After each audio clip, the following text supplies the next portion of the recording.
Fala aí galera, aqui é o JP e agora a gente vai para o nosso último vídeo falando aí dos processos de separação de misturas. Já falamos nos vídeos anteriores sobre os processos de mistura, para misturas heterogêneas e para misturas homogêneas. Ainda falando dentro de misturas homogêneas, a gente também tem um processo que acaba sendo muito interessante a gente conhecer um pouquinho melhor dele, até porque tem vários experimentos aí que usam esse processo. Esse processo é chamado de cromatografia, tá? Cromatografia é um processo que vai utilizar técnicas um pouco mais refinadas para poder ser feito, ok? E aí, a mais fácil para a gente fazer é a chamada cromatografia em papel, mas existem vários tipos de cromatografia. Vamos focar agora um pouquinho nesse cromatografia em papel. Bom, o que é essa cromatografia? É uma técnica que a gente consegue utilizar para poder fazer análise, identificação e também separação de componentes de uma mistura. Por isso que eu disse que ela acaba sendo mais refinada, ok? E basicamente, como que ela funciona? Ela é baseada nas interações, ou seja, nas afinidades entre, no nosso caso aqui, o papel, um solvente e a própria mistura que a gente quer desdobrar nos seus componentes, ok? Bom, essas interações vão ajudar a gente a entender por que a gente observa certo comportamento aqui da nossa mistura.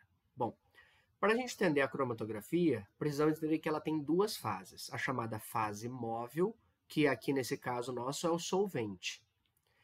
Acontece que quanto mais um dos componentes, ou vários componentes da nossa mistura, interagir com a fase móvel, mais ele vai percorrer o papel. Ou seja, ele vai conseguir interagir mais com o componente, então vai ter aí um maior deslocamento pelo papel. E também a gente tem a chamada fase estacionária, que nesse caso aqui é o próprio papel, ok?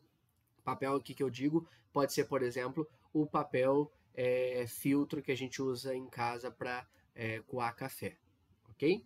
Bom, quanto maior a interação de um componente agora com essa fase estacionária, ou seja, com o papel, menos ele vai percorrer o papel. Então fica aí uma dica para lembrar. Se interage muito com a fase móvel, se movimenta muito. Se interage muito com a fase estacionária, lembra de ficar estacionado, fica parado, então ela percorre menos o papel, ok? Vamos ver aqui uma imagem para entender como que funciona. Por exemplo, imagina que a gente quer fazer a separação dos componentes de uma tinta de caneta, ok? É muito aí interessante para a gente fazer em casa esse processo, bem simples. O que a gente faz? Primeiro eu pego um pedacinho do meu papel filtro e aplico a minha amostra. Depois de aplicar essa amostra, ou seja, aqui eu coloco a tinta da caneta, né, faço uma bolinha, pintando bem, para poder deixar bastante tinta no papel, eu vou colocar esse papel no meu frasco que tem o meu solvente. Uma coisa interessante aqui, importante para que dê certo esse processo, é que aonde eu coloquei a minha amostra, né, o ponto onde eu apliquei a minha amostra, não pode ter contato direto com o solvente. Então eu tenho que colocar, não precisa ser muito do solvente. Nesse caso aqui, por exemplo, a gente pode utilizar álcool, que tem em casa, um álcool de limpeza em casa. Eu coloco só um pouquinho e aí eu vou colocar o papel em pé nesse meu frasco com o álcool e deixar lá. O que a gente vai observar depois de um certo tempo? Bom, a gente vai observar que o papel fica desse jeito. Por que vai ficar desse jeito? Perceba que a tinta que foi primeiramente aplicada separou, né, teve aí a separação em seus componentes. Aqui a gente vê pelo menos dois tipos de componentes de cor diferente, ok?